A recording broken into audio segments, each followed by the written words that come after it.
Hey everybody, this is Tracy here for another edition of A View from Tracy's Point, and we are here to recap Married to Medicine Season 5, Episode 12, which was titled Island Fever.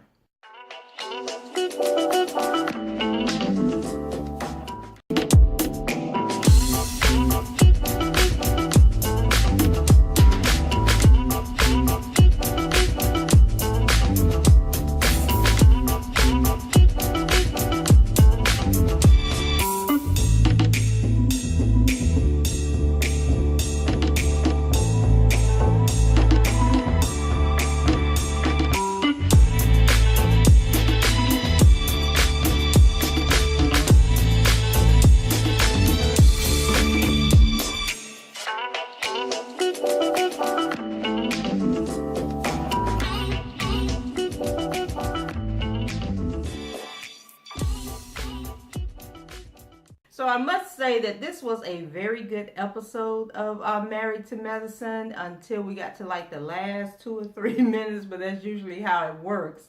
And just so you guys know, next week it doesn't look like the show is coming on, but it's going to return on the 16th, I think it is. And that looked like it is going to be a very emotional episode, so I'm looking forward to it. So let's go ahead and get into the recap. So Damon arrives, and Heavenly is quite happy that he's there, but I don't know what was going on with Damon. He seemed a little tired and tight-tongued, and maybe we don't hear from Damon enough on the show, but I was just like, is he just exhausted from the whole experience of having to get his passport renewed and then having to travel, because I think he had to go from Atlanta to New York and then New York to Barbados. So I don't know what was going on with Daddy, but Daddy looked like he was a little stressed out. So Heavenly tells him, that she has a surprise for him. And he says, well, okay, let me get freshened up and change my clothes. So what the surprise was is she took him to find his father's burial plot. Now, I was thinking that Heavenly had found some family members and was about to reunite him with some siblings or something that he didn't know he had or hadn't seen in a while. But Damon's story is that his father was a politician and that his parents, I don't think they were married. And so the father didn't live in the same city they lived in. And so he grew up not knowing his dad. But the dad would send money, for him to do the things that he needed to do, to go to camp, to go to college and that type of thing. But he never had that relationship with him. And I guess the mail system or the wiring banking system is a little dilapidated in Barbados, because he would say that his dad would send money for him to do things, but the money would arrive like 2 weeks after. So if he wanted to go to camp and camp started on June 1st, the money didn't get there to June 15th. And so he was 17 years old when he finally met his dad for the first time. And he said that he had so much resentment and hatred in his heart for his dad because of, the way he had to grow up without him. He had siblings he had never met before. And he said that, the situation between his dad and his mom is very personal, and he's not going to discuss it, on a reality TV show. But there was like a lot of stuff going on between his parents that kept him away from knowing his dad. And so he said when he went to meet his dad at 17, he had all this hostility. But the second he saw his dad and saw that he was the spitting image of his father, his exterior or his wall broke down, and he just fell in love with his dad, and he wanted to know everything about his dad. And so, he had made up in his mind that he would never be that way, be apart from his kids. And so what he took from his dad is what all people should take from their absent parents, is that don't do your children the way your parents did you. Let that be a guide to being a better person. And that's basically what Damon did. He says that, he's a better father to his kids, and he's a better husband to Heavenly because of the way he grew up and the experience that he had. So Heavenly said that she had searched them records, and she had sent some people out there trying to get information on Damon's father and his siblings and stuff. And that's how she found out that I think Damon already knew he had passed away, because he says his dad died in 1989. But Heavenly said that, she was doing some research trying to find this grave. And so she had called all these different churches, and I thought it was so interesting because in Tallahassee, where my parents are from, when you die, you get buried in the back lot of the church. So like my grandparents are buried behind the church that they, grew up in. And so Heavenly said she finally found a church that knew of the father, and they were able to, find the burial plot for her. So her and Damon go to this church, and they talk to the lady at the church. And so the lady tells them that, his father's burial site, and I think she said a couple of his other relatives were out there, but they didn't have markers or headstones. And I thought that was so interesting that his dad was a politician, but he was basically buried in a pauper's grave because he didn't have a headstone. But the lady went out there and pointed to a plot of land. I didn't see no markers or nothing that said that this was, marker 47, and this is where so and so is buried at. But she took him out there. There was a really emotional moment for Damon, and I kind of felt sorry for him, because he seemed like a really nice guy. And then I thought that was nice that Heavenly did that for him, because I know where my dad is buried at. I can go out there and, sit down and talk at the grave or whatever. And, it bothers me the fact that my dad's, the picture on his headstone is broken, and we've been trying to find somebody to come out and fix it, because the people we bought the headstone from, they're no longer, I don't know if they moved and we just can't find them, but they're no longer in the location that they were at. So anyway, it was a nice gesture that Heavenly did, and it was a touching moment, to see that side of Dr. Damon, and to actually hear him talk more on the show, even though he seemed a little nervous or frazzled or whatever was going on. But I'm glad he had that opportunity, and it seems like it's going to bring some closure to him, because can you imagine meeting your dad and then your dad passing away and you don't even know where the grave site is? So enough of that. Let's move on to Dr. Jackie and Curtis. So then Jackie admits that Curtis being there has taken her out of her comfort zone, and she can't control, her emotions or her responses, or, how I be telling you, Jackie act like, she just trying to be so proper and dignified in handling this situation. It's like, Jackie, just live. Let all the other stuff go. And so that's basically what's happening to her on this trip. And so she tells Curtis, because they're out walking on the beach, and that he needs to be mindful of the things that he says and does, because people are watching, and how Toya tried to make more out of the situation of him pulling her down on his lap than it really was. But Curtis says that he's not going to change who he is and allow the group to dictate his behavior, and that he still feels the same way about them. He considers them his friends, and that he doesn't understand why he got to be tiptoeing around them, which I agree. They need to, if Jackie and Curtis is their friends, they need to still be friends with both of them and just remain neutral in the situation. While Heavenly and Dr. Damon were going on their trip to the grave, she's sent a bus to pick up the rest of the group, and so they're going out, I guess, for their next little excursion. So they're on the bus talking and laughing and having a good time. And why does Toya have this big gold bracelet? And it turns out that the bracelet is a flask and that it is full of Patron. I think Toya might have a drinking problem. Like, Dr. Eugene, you may need to go get your wife checked out. So, like I said, everybody's on the bus having a good time. And so Toya, sees Jackie and Curtis sitting there, and they're, quiet in their own space.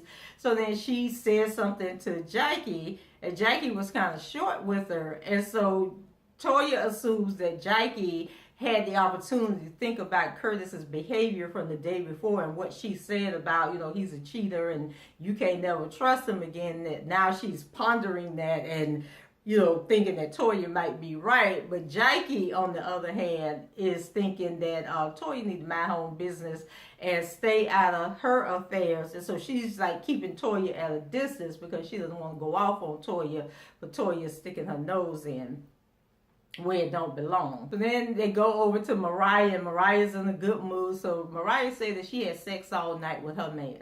That's why she's tired. She's upbeat, but she's tired because she didn't get no sleep the night before. So then Toya, of course, gets jealous because her and Eugene haven't done anything. And so she tells Eugene that Mariah and Aiden are going to outsex her. Now they need to have some sex, and they need to have a lot of sex before this trip is over with. And so I'm just thinking that is so crazy that these women have to beg their husbands, well, Toya is begging her husband to have sex, but I think the other husbands are begging their wives to have sex. So then they arrive at their destination and the drinks are flowing. And so Dr. G, he's trying to be affectionate with Quad. He comes up and he hugs her from behind and trying to kiss her on the neck. So Quad pushes him away, saying that he's messing up her makeup and, she don't want to be bothered. I'm like, Lord have mercy. So Contessa notices, and comments on how bad their communication is, and like, this marriage is really in trouble. Heavenly and Damon arrive, and everyone is excited to see Dr. Damon, and they want to tell on Heavenly and how Heavenly kept calling everybody MFer, so their Bravo started rolling the film, and MFer was coming out of Heavenly's mouth more than I thought, so that was like her response to everything. So now we know that Dr. Heavenly is a cursor in real life, for real, for real. So Heavenly shares with the ladies, her journey and, trying to find the grave and how she really wanted to do that for Dr. Damon. And, she was being really emotional and passionate as she's telling the story. And then all of a sudden, Quad cuts her off when she asks the hostess for some condiments, like some ketchup and mustard and mayonnaise and all this. And so the ladies look at her like, why are you being so rude and disrespectful? So then Dr. Simone asks if Quad was paying attention or is she looking for attention, because something is going on with her, and this is just, she's always dramatic, but lately she's been overly dramatic. So then Heavenly lets the ladies know that she has a sex therapist coming in for their event for later on that night. Over with the guys, they're filling Dr. Damon in on the previous night's dinner and the game that Heavenly played for everybody. And so Curtis is joking and, joking about what happened and how him and Jackie won. And I guess Eugene has been schooled by Toya that he's not to be friends and be friendly with Curtis, because then, he has some little snide remark to make, about Curtis and how Curtis, needs to stand down. Then Cecil brings up the fact that Dr. G's marriage is in trouble and how he was going in on Quad and he just couldn't believe some of the things that Dr. G was saying. So after Heavenly announced, about the sex therapist coming in, her and Dr. Damon have a confessional, and so he says that he doesn't feel comfortable discussing his sex life in front of the group, and that he thinks that there's just some things that you should keep to yourself. And Dr. Heavenly lets him know that the therapist isn't for them, it's for the other people. And then she points out that Dr. Simone and Dr. Jackie and Dr. G, they need help the most, and that they're not getting any sex, and that's why they're all uptight and, stiff like a board and everything. So she thinks that this is going to be a good idea. The sex therapist that comes is Dr. Tiffany, and she's from Atlanta, and I think I've seen her on a couple of other reality TV shows, and I must say that she was pretty good. I thought she did a really good job.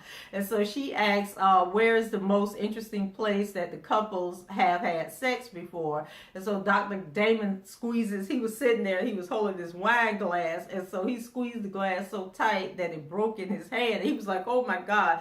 I don't know if Dr. Damon was zoning off, if he was thinking about, having gone to the graveyard earlier that day, or if he was just tired and focused on something else. But when that glass exploded, I was like, oh my God, so they had to clean the hand up. Oh, and before I go any further, Dr. Tiffany, all she had to do was show up, put some chairs out for the people to sit in and talk.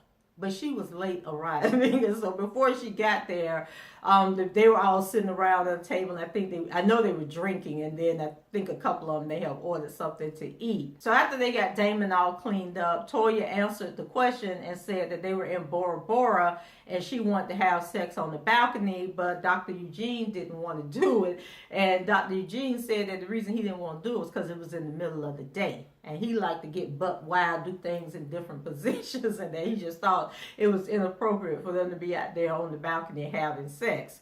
So then the next question was, who gets the other person off better? I think was the question. Or I think it was who gets who off better.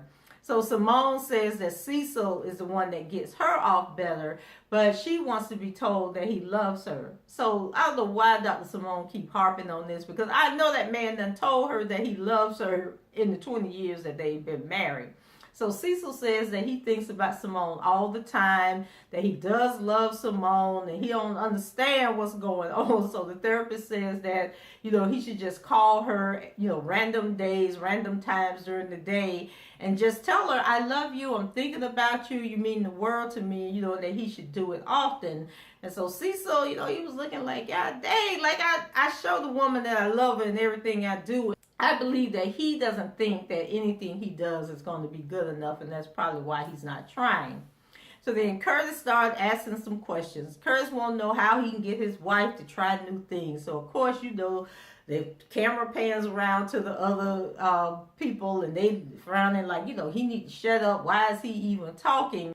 So then Dr. Tiffany, who obviously don't know what the situation is between Dr. Jackie and Curtis, says that, are you talking about like having a threesome or something? And so everybody was like, oh Lord. So in her confessional, Heavenly says that they already have threesome, but Jackie wasn't invited. She is so messy. So then Dr. G wants to know why his wife isn't open to doing anything he asks. And then Quad goes into one of her monologues, and y'all know when she get to talking, I just tune out. I don't hear nothing she says. And so the doctor, I think what she replied was that, you can be all you can be to your spouse, but it could be that one thing that you want that the other person doesn't want to do, and then it gets blown up into something bigger. And that you have to understand that just because it's something that you want to do, like if your spouse want to have anal sex and you don't want to have anal sex, you can't force that person to want to engage in that activity if that's not something that they want to do. Now, she didn't use that as an example, but I can't remember what she used as an example. So I think that's like one of those sex acts that men want that a lot of women ain't trying to do, myself included. So then Curtis, like I say, he is so talkative, but I guess, this may be his only time to get his emotions out and, to trying to get feedback to see who agrees with him and who disagrees with him. And so Contessa and Scott, I found out on this episode, they some messy asses, okay? So Contessa was like, Curtis is a selfish asshole, and how dare he, ask these questions. And then Scott was agreeing with her and talking about, he knew Jackie was a doctor and what it entails to be a doctor before he married her. But he married her, so I guess he should just settle and be miserable because his wife is a doctor. And so people on Twitter, they were basically saying, like, how dare Contessa say he's selfish when this man is really trying to save his marriage. And then you had other people, that was saying, Jackie, you need to leave him. Jackie once a cheater, always a cheater, acting like Toya. And I'm just always amazed when women tell other women that they should leave their marriages, they should divorce their husbands, when them same women probably would never divorce their husband, probably living with men that are cheating on them every day. And if their marriage did end in a divorce, it probably was because the man left them for the other woman. And so I just think that, we all have our opinions and our thoughts and everything, but this is a serious issue. This is a real issue. And I just think people just telling her, in your marriage, leave him. He's a liar. He ain't never going to change. He don't love you and all this stuff. I think it's just really selfish and comes from, I think, a dark place within those people who can't see that, hey, maybe this marriage could work out, but it's going to require work between the both of them. So Dr. Tiffany tells Jackie that she has to show Curtis the same love and concern that she shows her patients, because Dr. Jackie was saying how, she's a breast cancer survivor and she has patients that are, going through breast cancer. And so Curtis doesn't understand, when she's talking to them on the phone and trying to counsel and console them. So Dr. Tiffany is basically saying that same love and care and concern that you're showing these people, your patients, you need to be showing that to your husband. And your husband may not have breast cancer, but he feels that his marriage is dying and he wants to save his marriage, and he needs you to come and be a part of saving that marriage, just like you are with trying to save your patients. And I was like, High five, Dr. Tiffany. Like, girl, tell it like it is. And I was so surprised that in her confessional, Dr. Jackie says that listening to Dr. Tiffany, use that analogy that a light bulb went off in her head, and she gets it and she understands now where Curtis is coming from. So kudos to Dr. Tiffany. So then Eugene, after the little session is over with, Eugene wants to sneak off and have sex. But then Toya said, oh, we could go and do it on the beach. And Eugene said, no, we're not having sex on the beach, Toya. And I'm just thinking, do I want to see Toya? Like, if I was on the beach walking along the shoreline and looked over in the rocks, would I want to see Toya and Eugene having sex? And the answer is no. So then the following day, I think it was Dr. Simone had planned for them to do like a missions trip, and they were going to go to this church called Restoration Ministries, and there they were going to do like blood pressure checks for some of the people, and they were saying how, the medical system in Barbados, and I guess any little small country like that, is really subpar and especially bad for the poor people. And so to have American doctors come over and be able to talk with the people and do the blood pressure check and, just give them advice and what they should be doing is a great thing. So that all the people that was coming in had high blood pressure, said they knew they had high blood pressure, but they weren't taking their medication. So I don't know if they weren't taking the medication because they couldn't afford the medication or what was going on. But then they were talking to them and said, you got to take your medication. It's really important. And then after the people left and the little mission thing was over with, they decided they won't take their own blood pressure. So Eugene took his blood pressure, and his blood pressure was 180 over 110. And I was like, Lord Jesus, Eugene, you better go to the hospital. But Eugene said he don't need to go to the hospital. And I got to thinking, him and Toya not having sex. And I think sex releases some chemicals or hormones or something in the body that might help his blood pressure. Then he's definitely overweight. And they were saying on Twitter, I think Toya came on Twitter and said that we're going to be really surprised when the reunion show comes because Eugene, I guess, has lost a lot of weight. And so then Dr. Jackie, she was explaining how people, who have high blood pressure, it's easy for them to stop taking their medicine or doing what they're supposed to do because blood pressure, you don't know when your blood pressure is up. And it's not until you have like a heart attack or a stroke or something like that that you realize how out of control your blood pressure really is. And then she says that, when the blood pressure is consistently elevated like that, your arteries shrink or close up, or either you're weakening the blood vessels in your brain, and then people have aneurysms and strokes. And so, they're trying to talk to Eugene. And so he says that he hasn't been taking his blood pressure medicine because he had been working out. And, once you're exercising and you're constantly moving and eating healthy, your blood pressure will go down on its own. But that's a total lifestyle change.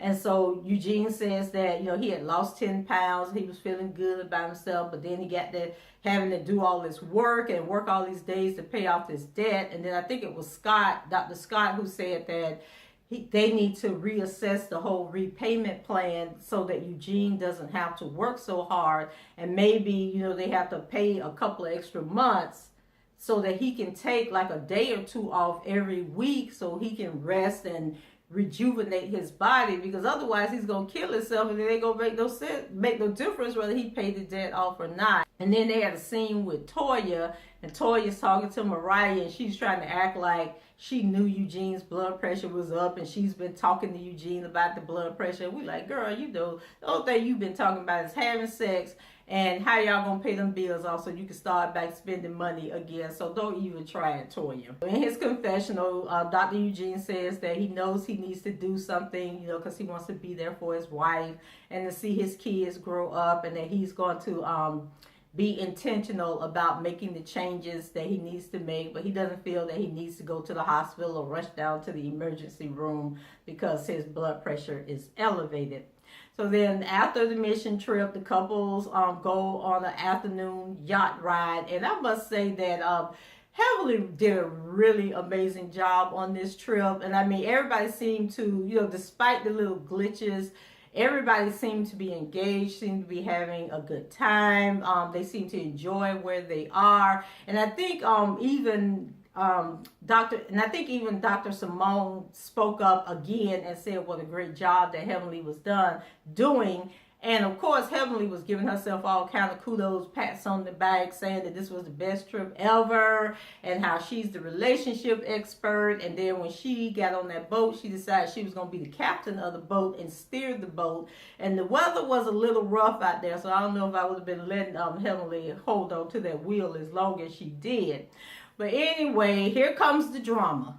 So that they were sitting there, and Contessa and Mariah were sitting next to each other, and they started talking about tones and the way people talk to each other. And then Contessa, she decided that she was going to kick it up a notch. And so she was like, yeah, well, the tones aren't always nice with this group. And that was all Mariah needed to hear. So she was like, you're right, tones do get out of hand. And then she was saying how Quad can talk to people any kind of way she wants to, but nobody ever holds her accountable. She can say and do whatever she wants to, but then when Mariah does something, everybody want to jump all on her and tell her that she needs to apologize. So of course this sets Quad off, and then she wants to go into one of her monologues and tell Mariah that she's wrong and she talks to people any kind of way. So then Dr. Simone says that they give Quad a pass because they realize she's oversensitive. So then Quad shoots back and says that she is not sensitive, but that the group, be treating her bad and making her come out her shell and act the way that she does. And so Quad and Dr. Simone get into it, and they all up in each other's face, yelling and screaming. Dr. Simone is telling Quad, that she treats everybody in the group like they're beneath her, and it was just all this back and forth as usual. So the show ended that way. And then while they were arguing, Dr. Damon, he was trying to cut in. But then Ada was like, no, Daddy, you don't want to do that. You don't want to do that, Daddy. Stay on over here and let them do what they do. So I don't know what was going on with Dr. Damon in this episode. So like I say, guys, there's no show on Friday, but they'll come back on the 16th. And it looks like it's going to be a tear-jerker because Mariah makes a confession to Toya and Jackie, and that I thought was just very touching. And I mean, it was touching in the clip. It might be something totally different when the show airs. But anyway, that's it for me. Leave your comments below. Let me know what you thought about the show, if there was something that I missed. Rate the video, subscribe to the channel if you haven't done so already. And until the next time, I shall talk to you guys later. Bye-bye.